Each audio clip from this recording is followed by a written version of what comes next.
आज Doubtnut app download करें। Doubtnut पर अपने सभी गणित, रसायन विज्ञान, भौतिक विज्ञान और जीव विज्ञान के डाउट्स का करो सफाया। बस प्रश्न की फोटो खींचो, एक ही प्रश्न को क्रॉप करो और तुरंत वीडियो सोल्यूशन पाओ। अभी डाउनलोड करें। नमस्कार दोस्तों, दिया गया प्रश्न है पृथ्वी से प्रेषित अवरक्त विकिरण बादलों तथा वायुमंडल के नीचे की परतों से परावर्तित होकर वापस पृथ्वी पर आ जाते हैं, जबकि सूक्ष्म तरंगें जिनकी तरंगदैर्घ्य 1 मिलीमीटर से 100 मिलीमीटर तक होती है वह वायुमंडल को पार करके अंतरिक्ष में चली जाती है, तथा लघु रेडियो तरंगे जिनकी तरंगदैर्घ्य 0.1 मीटर से लेकर के 10 मीटर तक होती है आयन मंडल से विचलित हो जाती है, जबकि वायुमंडल को क्या करती है, पार कर जाती है। दीर्घ रेडियो तरंगे जो है वह तरंगदैर्घ्य जिनकी किससे 10 मीटर से बड़ी होती है वह आयन मंडल की विभिन्न परतों से पूर्ण आंतरिक परावर्तन द्वारा पृथ्वी पर वापस आ जाती है। तो जो उपरोक्त व्याख्या है दोस्तों वह सत्य है अथवा असत्य है, यह हमें ज्ञात करना है। तो दोस्तों अगर बात करते हैं किसी पृथ्वी से जो हमारे पास में दोस्तों विकिरणें होती है उनके लिए जो वायुमंडल का व्यवहार है हमारा वह किस प्रकार से होगा वह हमें देखना है। तो देखते हैं दोस्तों कि सभी जो रेडियो तरंगे से लेकर के हमारे पास में जो गामा तरंगे तक के उनका जो व्यवहार है किसके लिए, वायुमंडल हेतु, वह किस प्रकार है जब पृथ्वी से इन्हें प्रेषित किया जाएगा। दोस्तों अब बात करते हैं पृथ्वी से प्रेषित विकिरणों हेतु वायुमंडल के व्यवहार की।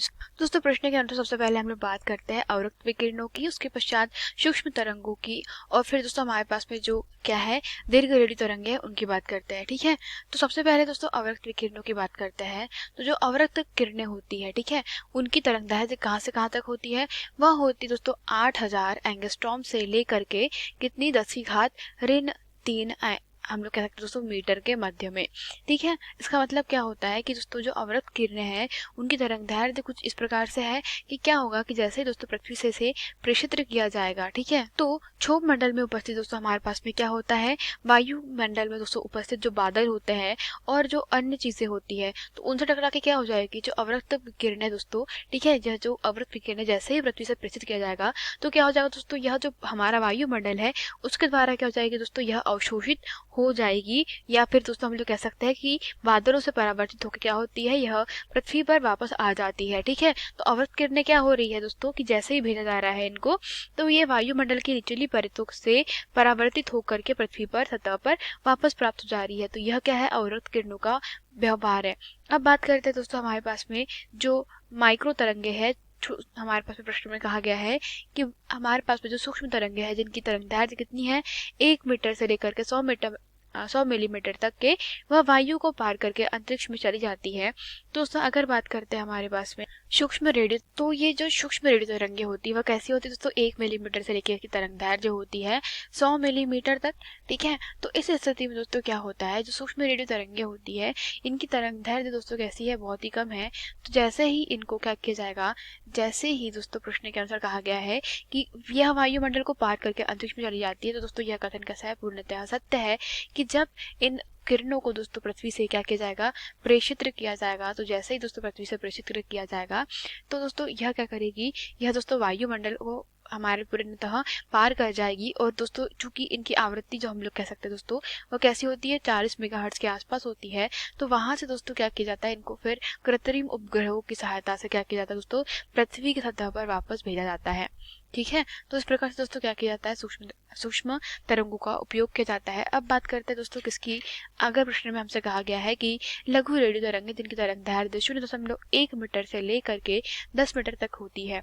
तो दोस्तों जो लघु रेडियो तरंगे हैं, अर्थात हमारे पास में क्या है दोस्तों, जो लघु रेडियो तरंगे हैं, ठीक है, तो इनका जो दोस्तों एरिया होता है वह कहाँ से होता है दोस्तों, 0.1 मीटर से लेकर के 10 मीटर तक। तो दोस्तों इन रेडियो तरंगों का उपयोग काय में किया जाता है, संचार में किया जाता है। क्यों, क्योंकि दोस्तों क्या होता है कि जैसे ही इन रेडियो तरंगों को प्रसारित किया जाता है, ठीक है, तो दोस्तों क्या होती है, इनका उपयोग दोस्तों रडार तंत्र में किया जाता है, क्योंकि यह क्या हो जाएगी दोस्तों, यह आयन मंडल तक जाएगी और दोस्तों आयन मंडल से जाकर कैसे जाती है, मार्ग से विचलित हो जाती है। ठीक है, दोस्तों इस प्रकार से इसका उपयोग काय में किया जाता है, रडार और दूर संचार में इनका उपयोग किया जाता है। ठीक है, तो लघु रेडियो तरंगे के बारे में जो कथन था वह भी सत्य था। अब अब बात करते हैं दोस्तों हमारे पास में जो उपस्थित क्या है, दीर्घ रेडियो तरंगे। तो दोस्तों दीर्घ रेडियो तरंगे को लिए क्या किया जाता है, पृथ्वी के पर्टिकुलर स्थान से कोई एक अल्पतम कोण बना के भेजा जाता है। कि क्या होगा कि जैसे ही हमारे पास में दोस्तों आयन मंडल में वह रेडियो तरंगे पहुंचेगी तो क्या हो जाएगा, वहां से रेडियो तरंगों का दोस्तों पृथ्वी के दूसरे सतह पे परावर्तन हो जाता है और रेडियो तरंगों का पूर्ण परावर्तन ठीक होता है। और इस पूर्ण परावर्तन के कारण दोस्तों यह क्या हो जाती है, पृथ्वी की सतह पर वापस आ जाती है। जबकि दोस्तों हमारे पास में जो सूक्ष्म रेडियो तरंगे हैं, उन मतलब जो लघु रेडियो तरंगे हैं, उन्हें क्या किया जाता है दोस्तों, वह अल्पतम कोण से डालना होता है, जिसके कारण पूर्ण आंतरिक परावर्तन क्या आ सके, पिक्चर में आ सके। ठीक है, तो इस प्रकार दोस्तों हमारे पास में जो उपरोक्त कथन की व्याख्या की गई थी वह पूर्णतः कैसी थी, सत्य थी। ठीक है, तो यही हमारे प्रश्न का उत्तर है। धन्यवाद।